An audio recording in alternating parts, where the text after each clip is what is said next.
नमस्कार सभी साथियों आज हम बात करने जा रहे हैं पशु परीक्षर का जो टेस्ट हुआ है अभिकल्प क्लासेज हनुमानगढ़ जंक्शन के अंदर 4 जुलाई पेपर की जो तारीख है वो 4 जुलाई 2024 और उसके जो क्वेश्चन आंसर हम डिस्कस करने जा रहे हैं। तो सबसे पहले देखिए जो ये सेक्शन आपका है ये है साइंस के जो 10 क्वेश्चन हैं उनके बारे में डिस्कस करने जा रहे हैं। तो देखिए पहला प्रश्न है प्रकाश की चाल सर्वाधिक किस में होती है। तो याद रखें प्रकाश की चाल जो है सर्वाधिक निर्वात में होती है। तो सही उत्तर हो जाएगा द ऑप्शन या निर्वात। सेकंड है लार की प्रकृति होती है, लार की प्रकृति हमेशा अम्लीय होती है, अम्लीय। तो ए ऑप्शन सही आंसर हो जाएगा। तीसरा है श्वसन है, तो श्वसन एक ऊष्माक्षेपी अभिक्रिया है, यानी इसका द ऑप्शन जो है ये सही हो जाएगा, ऊष्माक्षेपी अभिक्रिया है। नेक्स्ट है नंबर 4 क्वेश्चन सबसे अधिक कार्बोहाइड्रेट किस में होता है। तो सबसे अधिक कार्बोहाइड्रेट होता है चावल के अंदर। तो सही उत्तर हो जाएगा बे ऑप्शन। नेक्स्ट है यांत्रिक ऊर्जा को विद्युत ऊर्जा में बदलना है तो कौन बदलता है। तो डायनमो जो होता है, डायनमो ये यांत्रिक ऊर्जा को विद्युत ऊर्जा में बदलने का काम करता है। नेक्स्ट देखिए क्वेश्चन नंबर 6 है दूरी का SI मात्रक क्या है। तो दूरी का जो SI मात्रक है वो होता है मीटर। नेक्स्ट 7वां क्वेश्चन है शरीर की सबसे छोटी इकाई क्या है। तो शरीर की सबसे छोटी इकाई हो जाएगी कोशिका। किण्वन क्या है। तो देखिए किण्वन जो है ये एक जैविक अभिक्रिया, जैव अभिक्रिया है। नेक्स्ट है सिरोसिस नामक रोग होता है। तो सिरोसिस नामक जो रोग है ये लीवर के अंदर यानी यकृत में होने वाला रोग है। नेक्स्ट है प्रकाश का कणिका सिद्धांत किसने दिया है। तो प्रकाश का कणिका सिद्धांत दिया है न्यूटन ने। तो इस प्रकार आपके ये 10 जो क्वेश्चन है साइंस जर्नल साइंस के क्वेश्चन, और इसके बाद अपने बात करने जा रहे हैं नेक्स्ट जो 10 क्वेश्चन है जो कि राजस्थान की कला और संस्कृति से जुड़े हुए यानी राजस्थान कल्चर के जो 10 क्वेश्चन है वो डिस्कस करेंगे। तो देखिए पहला प्रश्न है यानी 11वां प्रश्न राजस्थान का कबीर किस लोक संत को कहा जाता है। तो आप याद रखें संत दादू दयाल जी जो हैं, संत दादू दयाल जी ऐसे संत हैं जिनको राजस्थान का कबीर कहा जाता है। इन्होंने अपना जो ज्ञान लिखा है वो कबीर जी की भांति, जो कबीर साहब ने जो दोहे लिखे हैं उस दोहों के माध्यम से अपने का ज्ञान दिया है, इसलिए इन्हें राजस्थान का कबीर कहते हैं। नेक्स्ट देखिए क्वेश्चन जो है संत धन्ना जी का संबंध किस जिले से है। तो संत धन्ना जी टोंक के संत हुए हैं। तो आपकी जानकारी के लिए बता दूं टोंक जिले के अंदर धुवन गांव है, धुवन गांव। संत धन्ना जी जाट किसान परिवार में जन्मे हैं और धुवन गांव टोंक के थे। और धन्ना जी राजस्थान के एकमात्र ऐसे संत हैं जिनके पदों को सिखों का जो आदि ग्रंथ है गुरु ग्रंथ साहिब है उनके अंदर इनके जो पद हैं उनको शामिल किया गया है, ये भी याद रखें। नेक्स्ट क्वेश्चन है निम्न में से किस संत ने हिंदू मुस्लिम एकता पर बल दिया है। तो संत लालदास जी, देखिए मेवात के संत हैं, अलवर के अंदर मेवात जो एरिया है वहाँ के संत लालदास जी हुए हैं। और संत लालदास जी के क्योंकि गुरु ही मुस्लिम थे, गदन चिश्ती, तिजारा अलवर के गदन चिश्ती नाम के एक संत हुए हैं सूफी संत, और उनके शिष्य थे संत लालदास जी। तो संत लालदास जी ऐसे संत हैं जिन्होंने हिंदू मुस्लिम एकता पर बल दिया है। तो नेक्स्ट देखिए आजीवन दुल्हे के वेश में रहने वाले संत कौन से हैं। तो रज्जब जी, दादू दयाल जी के शिष्य थे रज्जब जी, जो कि पूरी उम्र दुल्हे के वेश में रहे। कहते हैं कि शादी के समय ये जा रहे थे और दुल्हा बने हुए थे और उस दौरान इन्हें दादू जी मिले हैं और दादू जी के साथ इनकी वार्ता हुई और इन्होंने उस दुल्हे के वेश में ही दादू जी से उपदेश लिया। तो पूर्ण गुरु की प्राप्ति दुल्हे के रूप में हुई, दुल्हे के वेश में हुई, इसलिए आजीवन दुल्हे के वेश में रहे हैं रज्जब जी। नेक्स्ट है संत जाम्बो जी का जन्म स्थान कौन सा है। तो देखिए संत जाम्बो जी का जन्म कहाँ हुआ, ये प्रश्न अगर आ जाए तो पिप्पासर नाम का गांव है, नागौर जिला है, पिप्पासर नागौर के अंदर संत जाम्बो जी का जन्म हुआ है। नेक्स्ट देखिए कतरियासर बीकानेर में किस संप्रदाय के प्रमुख पीठ हैं। तो आप याद रखें जसनाथी जो संप्रदाय हैं, जसनाथ जी जो कि जाट संत हुए हैं और सिद्ध जाट जो होते हैं जसनाथ जी को मानते हैं और जसनाथ जी का अग्नि नृत्य भी आपको पता है प्रसिद्ध है। तो कतरियासर बीकानेर के अंदर जसनाथी संप्रदाय की प्रमुख पीठ है। नेक्स्ट क्वेश्चन है दिल्ली पर नादिर शाह के आक्रमण की भविष्यवाणी किस संत ने की थी। तो आप याद रखें संत चरणदास जी जो कि दिल्ली के अंदर ही रहते थे।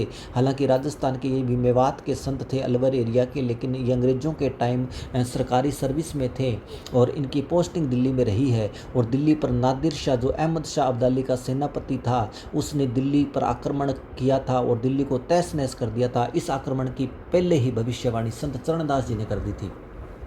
नेक्स्ट है, निम्न में से किस संप्रदाय के प्रमुख पीठ राज्य से बाहर है? तो याद रखें चरणदासी संप्रदाय। जैसे मैंने आपको अभी बताया कि चरणदास जी दिल्ली में रहते थे, तो देखिए चरणदास जी संत तो राजस्थान के हैं, अलवर के हैं, लेकिन चरणदास जी क्योंकि दिल्ली के अंदर रहते थे, तो दिल्ली के अंदर ही चरणदासी संप्रदाय की प्रमुख पीठ है। ये 42 नियमों का पालन करते हैं। तो राजस्थान का ऐसा संप्रदाय चरणदासी संप्रदाय है जिसकी प्रमुख पीठ राजस्थान से बाहर है।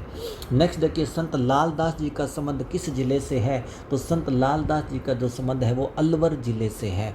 नेक्स्ट अगला प्रश्न है, मीराबाई ने कौन सा संप्रदाय चलाया है? तो आपकी जानकारी के लिए बता दूं, मीराबाई ने दास दासी संप्रदाय चलाया था। तो ये हो गए राजस्थान कल्चर से जुड़े हुए 10 प्रश्न, और आगे राजस्थान ज्योग्राफी के 10 प्रश्न आपसे डिस्कस करने जा रहे हैं अकरम सर। Thank you. नमस्कार सभी साथियों को। तो चलते हैं अपने राजस्थान के भूगोल के 10 क्वेश्चनों पर चर्चा करते हैं। पहला प्रश्न है, निम्नलिखित विशेषता किस नदी की है? तो यहाँ 2 विशेषताएं दी गई हैं। यह नदी मेवाड़ के मैदान के मध्य से गुजरती है, और दूसरा है बेडज, कोठारी, मेनाल इसकी सहायक नदियां हैं। तो ये बनास नदी की ये विशेषताएं हैं। बनास नदी मेवाड़ के मैदान से भी गुजरती है, और ये बनास नदी की सहायक नदियां भी हैं। तो आपका सी ऑप्शन होगा। दूसरा प्रश्न देखो, किस नदी पर बिसलपुर बांध स्थित है? तो इसका आंसर होगा आपका ए ऑप्शन, बनास नदी। अगला प्रश्न देखो, लूणी नदी की सहायक नदियों का सही क्रम कौन सा है? तो लूणी नदी की सहायक नदियां दी हुई हैं, तो उनका क्रम पूछा गया है। तो उनका क्रम होगा सूकड़ी, जवाई, लीलड़ी और मीठड़ी। ये इनका सही क्रम है। तो डी ऑप्शन सही उत्तर होगा। अगला प्रश्न देखो, निम्न में से किस बेसिन में बीहड़ देखने को मिलते हैं? देखिए बीहड़ वो होते हैं जो उत्खात भूमि से बनते हैं, उत्खात भूमि। और उत्खात भूमि वो होती है जो वर्षा ऋतु में नदी के द्वारा किए गए अपर्दन से बनती है उत्खात भूमि, और उसी से बीहड़ बनते हैं। मतलब इस बीहड़ भूमि पर बिल्कुल भी उपजाऊपन नहीं होता, खाली बीहड़ मैदान पड़े होते हैं जहाँ ना वनस्पति होती है ना ही कोई कृषि का उत्पादन होता है। तो ये सबसे ज़्यादा बीहड़ राजस्थान की दृष्टि में अगर देखें तो चंबल नदी के आसपास, चंबल बेसिन मतलब चंबल नदी के आसपास के क्षेत्रों में सर्वाधिक बीहड़ देखने को मिलते हैं। अगला प्रश्न देखो, सोम और जाखम किसकी सहायक नदियां हैं? तो सोम और जाखम माही की सहायक नदियां हैं। माही नदी जो दक्षिण की गंगा या कांठल की गंगा कहलाती है, माही नदी को दक्षिण की गंगा या कांठल की गंगा कहते हैं। इसे वागड़ की गंगा भी कहते हैं। 3 नाम हैं, कांठड़ या वागड़ की गंगा और दक्षिण की गंगा। और ये जो राजस्थान से कर्क रेखा गुजरती है, कर्क रेखा को 2 बार काटने वाली नदी है माही नदी, और इस पर माही बजाज सागर बांध बना हुआ है। तो ये माही नदी ए ऑप्शन होगा। सोम और जाखम इसकी सहायक नदियां हैं। आदिवासियों की गंगा भी ये नदी कहलाती है। उसके बाद अगला प्रश्न देखो, निम्न में से कौन सी नदी अपना जल अरब सागर में नहीं गिराती? तो अपने को देखना है राजस्थान की वो कौन सी नदी है जो अपना जल अरब सागर में नहीं गिराती। तो देखो, लूणी नदी बिल्कुल अरब सागर में गिरती है, साबरमती नदी भी बिल्कुल अरब सागर में गिरती है। काली सिंध नदी अरब सागर में नहीं गिरती, क्योंकि काली सिंध नदी चंबल की सहायक नदी है, और चंबल आगे चलकर यमुना में मिलती है, यमुना आगे चलकर गंगा नदी में मिलती है, और गंगा नदी अपना जल बंगाल की खाड़ी में जाकर विसर्जित करती है, और पश्चिमी बनास भी अरब सागर में विसर्जित करती है। तो काली सिंध नदी अपना जल अरब सागर में नहीं डालती। ध्यान रखना, काली सिंध नदी चंबल नदी की सहायक नदी है, और चंबल नदी यमुना नदी की सहायक नदी है, और यमुना नदी आगे गंगा नदी में मिलती है। लूणी नदी जो कि अजमेर के नाग पहाड़ से निकलती है, साबरमती नदी जो कि उदयपुर की ढेबर झील से निकलती है। ये दोनों नदियां राजस्थान से होते हुए गुजरात में जाती हैं, और गुजरात से होते हुए अरब सागर में जाकर विसर्जित होती हैं। तो इसमें अपना सी ऑप्शन काली सिंध नदी होगा। अगला प्रश्न देखिए, 27वां प्रश्न है आपका, सुमेलित करना है। तो देखिए इसमें आपका सी ऑप्शन राइट आंसर होगा। तो आपका इसका सी ऑप्शन राइट आंसर होगा। अगला प्रश्न देखो, बनास, डाई, खारी का त्रिवेणी संगम स्थल कहाँ स्थित है? तो इसका बी ऑप्शन आपका राजमहल में इन तीनों नदियों का त्रिवेणी संगम है। त्रिवेणी संगम का मतलब जहाँ 3 नदियाँ आपस में मिलती हैं। तो बनास, डाई और खारी नदी राजमहल के अंदर आकर मिलती हैं। जाखम बांध कौन सी नदी पर स्थित है? तो जाखम बांध जाखम नदी पर ही स्थित है। अगला प्रश्न, आदिवासियों की गंगा कहलाती है? तो जैसा कि ऊपर मैंने बताया, आदिवासियों की गंगा कहलाती है माही नदी। तो डी ऑप्शन होगा माही नदी। तो ये अपने 10 क्वेश्चन राजस्थान ज्योग्राफी के कंप्लीट होते हैं। आगे अपने बढ़ते हैं राजस्थान की राज्य व्यवस्था। तो राजस्थान पॉलिटिकल के लिए अपने चलते हैं सुभाष सर के पास। राजस्थान पॉलिटिकल के 10 क्वेश्चनों की चर्चा आपके साथ करेंगे सुभाष सर। हाँ, तो देखिए राजस्थान पॉलिटी से संबंधित जो 10 क्वेश्चन है पशु परीक्षर के एग्जाम में वो डिस्कस कर रहे हैं। तो पहला प्रश्न है, भारत के किसी राज्य की प्रथम महिला राज्यपाल कौन बनी? तो आपकी जानकारी के लिए बता दूं, सरोजनी नायडू भारत के किसी राज्य की प्रथम महिला राज्यपाल यानी गवर्नर बनी है। और आपको पता होगा कि सरोजनी नायडू जो है ये उत्तर प्रदेश की राज्यपाल बनी थी। अगर राजस्थान के पहले महिला राज्यपाल की बात करें तो प्रतिभा पाटिल सही होगा, लेकिन यहाँ पर प्रश्न देखिए क्या है, भारत के किसी राज्य की पूछा है, राजस्थान की नहीं पूछा। तो भारत के किसी राज्य की प्रथम महिला राज्यपाल सरोजनी नायडू। सेकंड क्वेश्चन देखिए, किसी राज्य का राजनीतिक प्रमुख कौन होता है? तो याद रखिए मैं आपको 3 प्रमुख बताता हूँ। किसी राज्य का राजनीतिक प्रमुख तो मुख्यमंत्री होता है, बे ऑप्शन सही होगा। लेकिन प्रश्न ऐसे आ जाए कि किसी राज्य का संवैधानिक प्रमुख कौन होता है, तो फिर उत्तर होगा राज्यपाल।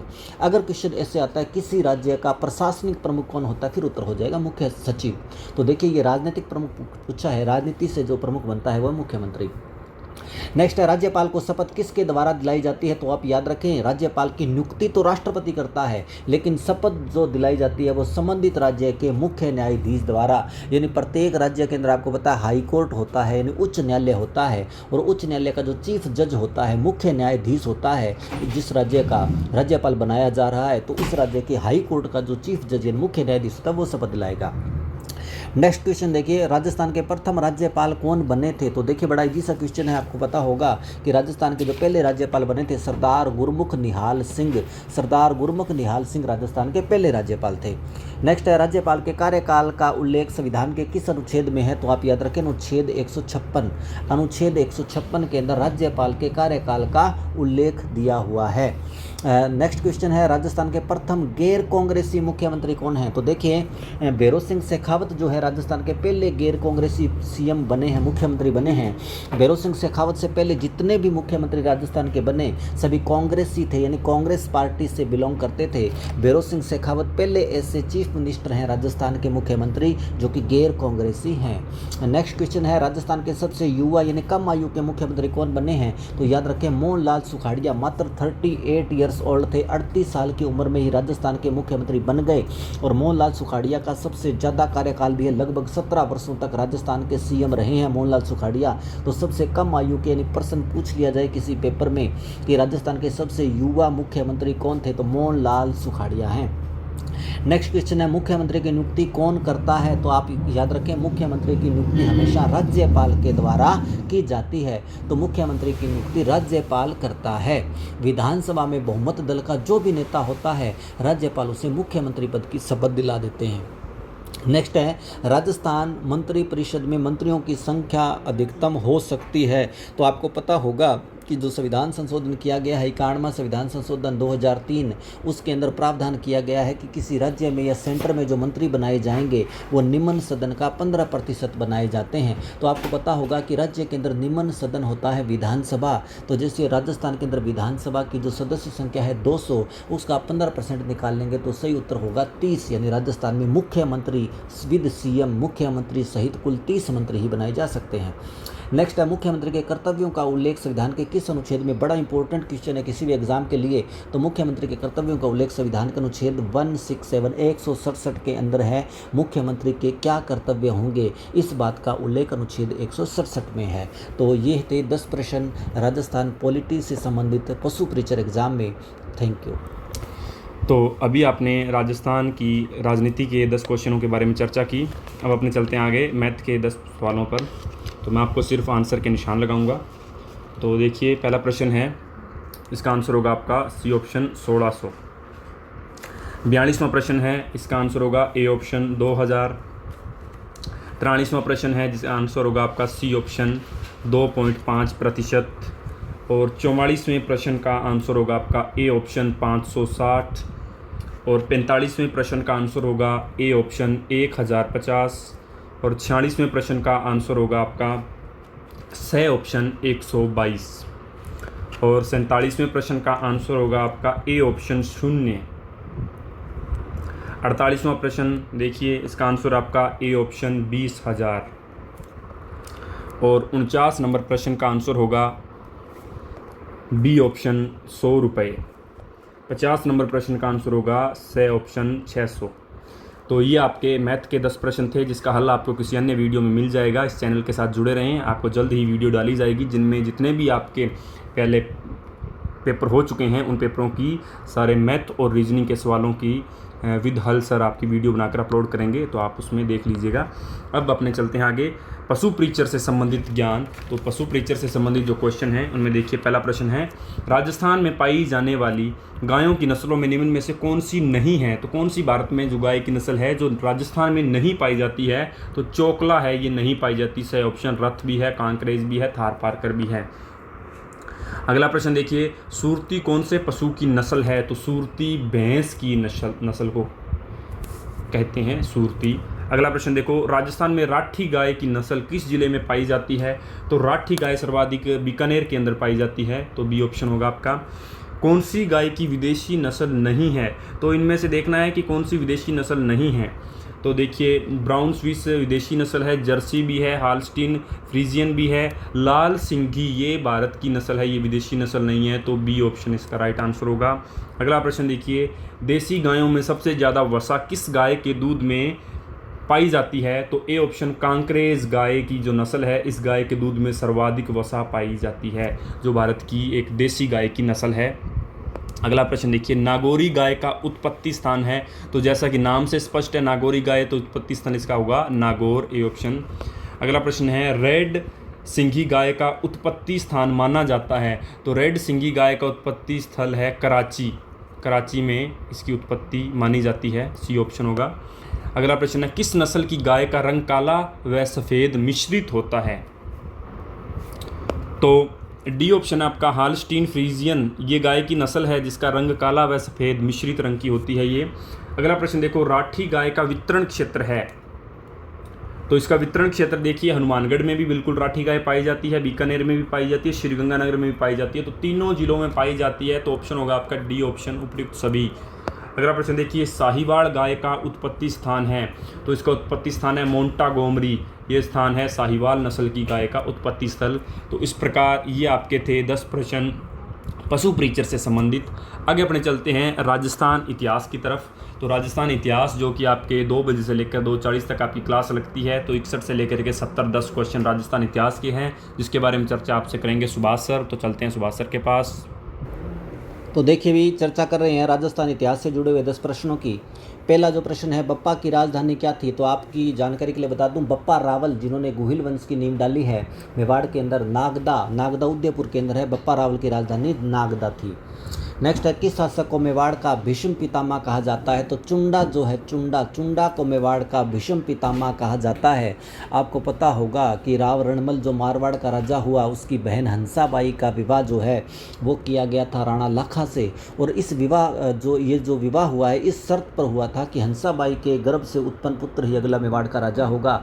तो चुंडा जो था, इसका अधिकार था मेवाड़ की गद्दी पर, क्योंकि लाखा का पुत्र था, लेकिन इसने प्रतिज्ञा की थी कि मैं आजीवन जो है विवाह नहीं करवाऊंगा और राजा नहीं बनूंगा। तो देखिए, इसलिए मेवाड़ का भीष्म पितामह चुंडा को कहते हैं।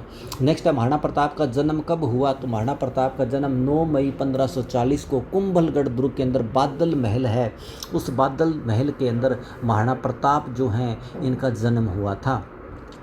नेक्स्ट है, हल्दी घाटी के युद्ध को मेवाड़ की थर्मोपल्ली की संज्ञा किसने दी है। तो देखिए, कर्नल जेम्स टोड वे इतिहासकार हैं जिन्होंने हल्दी घाटी के युद्ध की तुलना जो है थर्मोपल्ली के युद्ध से की है। आपकी जानकारी के लिए बता दूं, एंथ्रेस और यूनान के बीच, पहाड़ों के बीच में लियोनाइडस जो राजा हुआ उसके 300 सैनिक थे जो कि 10 लाख की सेना से भिड़ गए थे। पहाड़ों के बीच में ये युद्ध हुआ था, एक घाटी के बीच में, इसे थर्मोपल्ली का युद्ध कहा जाता है। और जो ये युद्ध हुआ है हल्दी घाटी का युद्ध जो महाराणा प्रताप ने लड़ा है अकबर से, ये युद्ध भी मेवाड़ के अंदर जो राजसमंद जिला है उसमें जो घाटी है यानी अरावली पर्वतमाला की जो पहाड़ियां हैं उसके बीच की जगह में लड़ा गया, इसलिए इसको मेवाड़ की थर्मोपल्ली यानी उस युद्ध से तुलना करते हैं कर्नल जेम्स टोड। नेक्स्ट है, सिसोदिया वंश का अंतिम शासक कौन था। तो सिसोदिया वंश का अंतिम शासक जो है आपको पता है भोपाल सिंह था। भोपाल सिंह, महाराणा भोपाल सिंह हैं जिन्होंने अपनी रियासत का विलय राजस्थान में कर दिया था। नेक्स्ट है, जैत्र सिंह का उत्तराधिकारी कौन था जिसकी पत्नी जैतल देवी ने चित्तौड़गढ़ में श्याम पार्श्वनाथ मंदिर का निर्माण करवाया। तो देखिए, तेज सिंह हैं, तेज सिंह वह राजा है जिसकी पत्नी जैतल देवी ने चित्तौड़गढ़ दुर्ग में श्याम पार्श्वनाथ मंदिर का निर्माण करवाया है। नेक्स्ट क्वेश्चन देखिए, किस सन में सारंगपुर के युद्ध में मालवा के शासक महमूद खिलजी प्रथम को परास्त कर कुंभा ने बंदी बना लिया?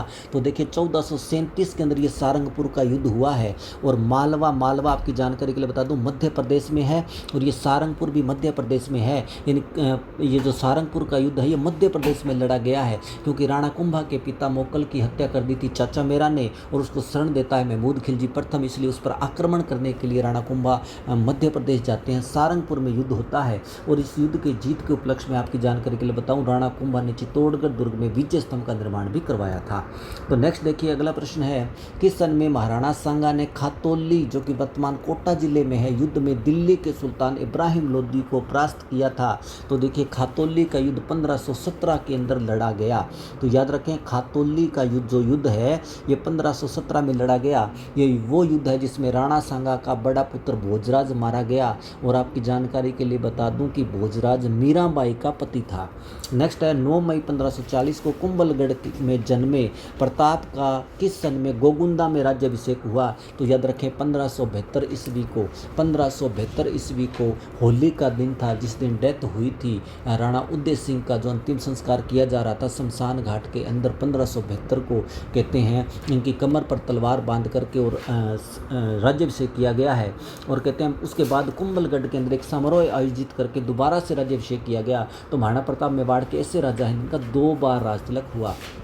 नेक्स्ट क्वेश्चन और लास्ट है राजस्थान हिस्ट्री का, अमर सागर का रचयिता कौन है? तो जीवाधार जो है इन्होंने अमर सागर नाम का ग्रंथ लिखा है। तो ये हैं राजस्थान हिस्ट्री से जुड़े हुए 10 क्वेश्चन। Thank you. तो ये आपके राजस्थान हिस्ट्री के 10 क्वेश्चन होते हैं। इसके बाद अपने लास्ट अपना जो पोर्शन है उस पर चलते हैं। करंट का पोर्शन है अपना, जो 71 से लेकर के 90 20 क्वेश्चन आपके करंट के दिए हुए हैं।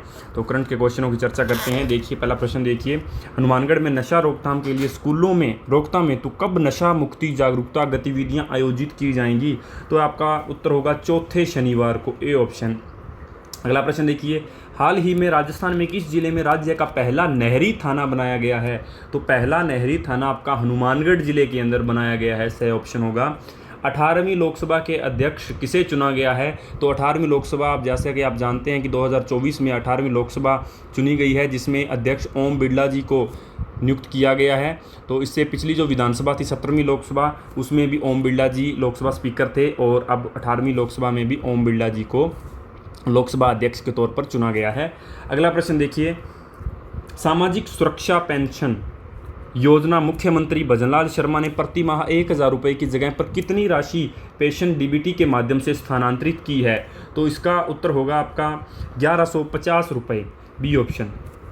अगला प्रश्न देखिए, राजस्थान के किस जिले में हेल्थ इमरजेंसी ऑपरेशन सेंटर और मेट्रोपॉलिटन सर्विस यूनिट की स्थापना की जाएगी? तो इसका आंसर होगा आपका जयपुर जिले के अंदर, डी ऑप्शन। राजस्थान सरकार द्वारा नवनियुक्त राज्य कर्मियों के प्रोत्साहन के लिए राज्य भर में कब मुख्यमंत्री रोजगार उत्सव कार्यक्रम का आयोजन किया गया है? तो इसका आपका उत्तर होगा 29 जून 2024 को, सही उत्तर आपका सही उत्तर होगा।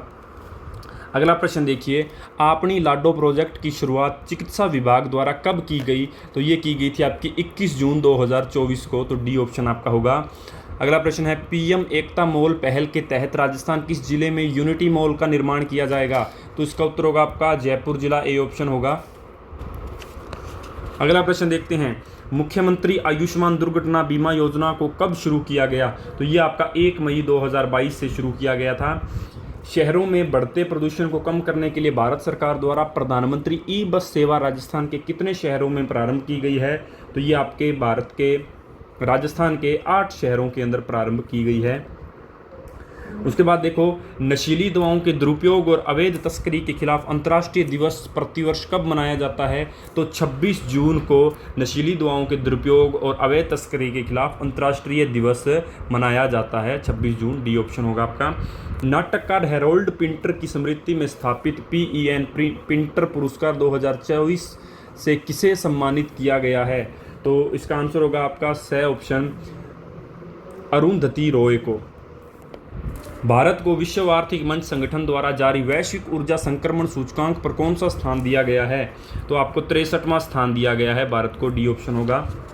अगला प्रश्न देखिए, भारत में अंतर्राष्ट्रीय शुगर संगठन की परिषद की बैठक किस शहर में की गई? तो बिल्कुल नई दिल्ली के अंदर की गई। बी ऑप्शन आपका सही उत्तर होगा। अगला प्रश्न देखिए, S&P ग्लोबल रेटिंग्स ने वर्तमान वित्तीय वर्ष के लगभग भारत की जीडीपी वृद्धि का पूर्वानुमान कितने प्रतिशत तक बरकरार रखा है? तो 6.8% तक बरकरार रखा है। डी ऑप्शन आपका सही उत्तर होगा। इसके बाद किस राज्य सरकार ने राज्य के सभी जिलों में प्रधानमंत्री उत्कृष्टता महाविद्यालय की स्थापना को मंजूरी दी है? तो मध्य प्रदेश ऐसा राज्य है जिसने राज्य के सभी जिलों में प्रधानमंत्री उत्कृष्टता महाविद्यालयों की स्थापना के लिए सबसे पहले मंजूरी दे दी है। तो ए ऑप्शन होगा आपका मध्य प्रदेश। हाल ही में किसको इंटेलिजेंस ब्यूरो के महासचिव नियुक्त किया गया है? तो आपका ये सी ऑप्शन होगा, तपन कुमार डेका को इंटेलिजेंस ब्यूरो के महासचिव के रूप में हाल ही में नियुक्त किया गया है। उसके बाद देखिए, हाल ही में किसको वर्ल्ड क्राफ्ट सिटी विश्व शिल्प शहर का दर्जा दिया गया है? तो भारत के श्रीनगर शहर को, जो जम्मू कश्मीर केंद्र शासित प्रदेश की वर्तमान में राजधानी है, इसको वर्ल्ड क्राफ्ट सिटी या विश्व शिल्प शहर का दर्जा दिया गया है। अगला प्रश्न देखिए, राज्यसभा में सदन का नेता किसे नियुक्त किया गया है? तो राज्यसभा में वर्तमान में भारतीय जनता पार्टी और एनडीए गठबंधन की सरकार है, जिसमें भारतीय जनता पार्टी के राष्ट्रीय अध्यक्ष जगत प्रकाश नड्डा जेपी नड्डा को राज्यसभा में सदन का नेता नियुक्त किया गया है। तो सी ऑप्शन आपका सही उत्तर होगा। अगला प्रश्न देखिए, चीन सेक्टर के वैश्विक कार्यक्रम ISO परिषद बैठक की मेज़बानी कौन सा देश कर रहा है? तो बिल्कुल इसमें भारत आएगा, भारत देश कर रहा है। तो ये आपके ऑप्शन दिए हुए हैं इसमें, तो भारत ए ऑप्शन आपका सही उत्तर होगा। तो ये आपका पूरा जो पशु परिचर का टेस्ट हुआ था आपका 4 जुलाई को, वो उस टेस्ट के सारे प्रश्नों पर अपनों ने चर्चा कर ली है। और इससे पहले भी जो टेस्ट हुए हैं या आगे आने वाले टेस्टों की भी चर्चा अपने YouTube पर करेंगे। तो इस टेस्ट पर पेपर का संपूर्ण हल जानने के लिए YouTube चैनल पर विजिट करें और चैनल को सब्सक्राइब भी करें। YouTube चैनल है स्टडी विद SK वर्मा, जिसमें हम आपके जो वीकली टेस्ट होते हैं, वीकली टेस्ट की आंसर की आपको प्रोवाइड करवा दी जाती है उसी दिन या अगले दिन, हो सकता है 1-2 दिन का टाइम लग जाए। तो जल्दी आपको PDF मिल जाएगी और साथ में वीडियो भी मिल जाएगी। तो ये आपका पशु परिचर का जो 4 जुलाई को टेस्ट हुआ था उसकी आंसर की थी। तो आप हमारे इस YouTube चैनल के साथ भी जुड़े रहें। और यदि किसी को IAS, RAS, शिक्षक, SSC, CGL, CHSL किसी तैयारी करनी है तो हमारे इंस्टीट्यूट में आएँ। इंस्टीट्यूट का एड्रेस है नज़दीक भगत सिंह चौक, हनुमानगढ़ जंक्शन, और हमारी वेबसाइट है abhikalpinstitute.com। तो आप करंट अफेयर्स के बारे में इस abhikalpinstitute.com वेबसाइट के पर जाकर वहाँ से करंट अफेयर्स की जानकारी ले सकते हैं। और हमारे टेलीग्राम चैनल अभिकल्प इंस्टीट्यूट को भी आप ज्वाइन कर सकते हैं। तो इसी के साथ मिलते हैं अपने नेक्स्ट वीडियो में नेक्स्ट पेपर के साथ। तब तक के लिए गुड बाय।